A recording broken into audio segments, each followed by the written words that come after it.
Some of these animals can kill instantly, others leave lasting injuries, and some can just inflict a nasty bite. In all, 72 animals can cause us damage. But which one tops the list of most dangerous? Entering the spotlight and standing tall is an animal that dates back hundreds of thousands of years. The first rule about emus is that there are no rules about emus. Coveting the nation's coat of arms, this famous Australian icon has no intention of sticking to the rules.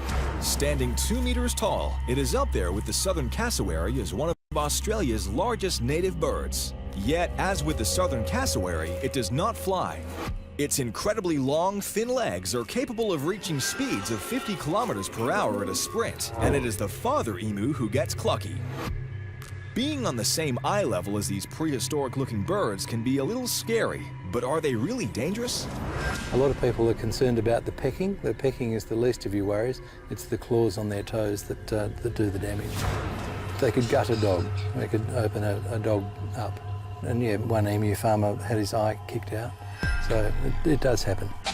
Cop a powerful kick from the 3-pronged claw of an emu, and you could be in serious trouble. Emu farmer Kip Van is very familiar with the large, sharp claws and unpredictable nature of this very interesting animal. Blood has been spilt. Shed some blood.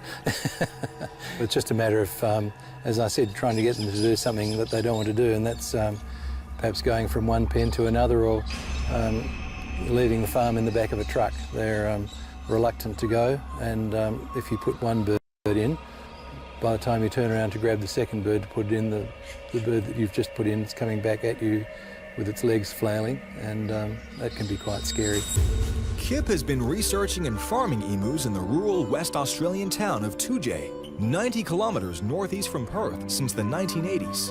The emu industry has taken off in the past few decades, with increased consumer interest in having an emu steak with your 3 veg, to healing skin ailments with emu oil, and accessorizing with a fashionable emu leather handbag. With over 30 years' experience, Kip knows this animal well. Behaviorally, you'll find significant differences between domesticated farmed emus to those found roaming in the wild. Generally speaking, particularly domesticated emus are reasonably easy to get along with. Wild emus can be a little tricky. The ones that are out in the station country, some of them can get a little bit aggressive. With our station, which was at Leonora and Wiluna, we would occasionally get the stockmen coming in and telling us that they'd been chased by an emu because they'd got too close to its nest. A close relative of the cassowary, the Australian emu is part of the diverse ratite family of flightless birds. Found across mainland Australia, most commonly in areas of sclerophyll forest and savanna woodlands, the emu has a long pale blue neck and soft beak for grazing. Weighing up to 60 kilograms and covered in a shaggy, dense brown to gray plumage, the emu has long prehistoric-like legs and menacing 3-pronged clawed feet, powerful enough to tear down metal wire fencing. One of the problems with emus is that there's no feather demarcation as to who are males and females. Usually with birds you get one's brighter coloured than the other, and usually it's the male. But with emus you have to rely on the noise that they make and their physical conformation. The females have an airbag on the front of their neck which they're able to inflate and resonate sound through, so it really does sound like a drum. It goes boom, boom, boom, boom. And they'll make that all year round. The males make just a simple burping noise, and it can drop down to sounding a little bit like the female noise as well, but generally speaking, if you know what you're listening to, you can tell it's a male.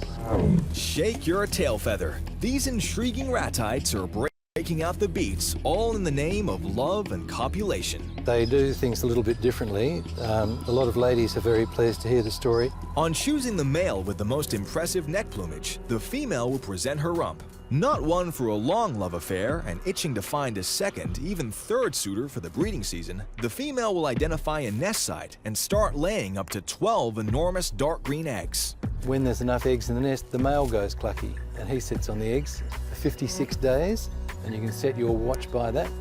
And in that time, he doesn't eat or drink generally.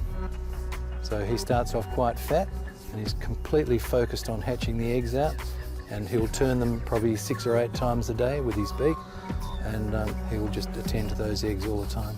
The devoted dad will rear his young chicks as a sole parent, imparting his wisdom and worldliness.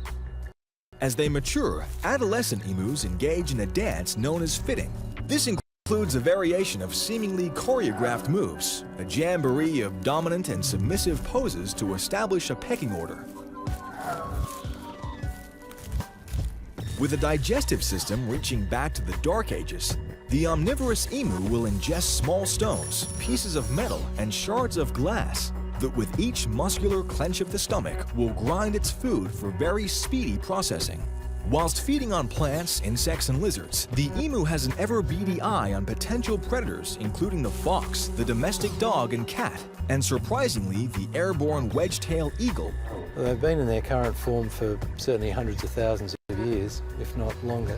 They have a strange feather, which you get two feathers out of one quill, which apparently is a sign of a prehistoric bird. And they still have claws on the end of their wings, which is another sign. And they're deemed to be very old animals. And we understand that they were used as the model for the velociraptor in Jurassic Park, because it was a two-legged, fast-moving dinosaur. So it's probably a good description of an emu.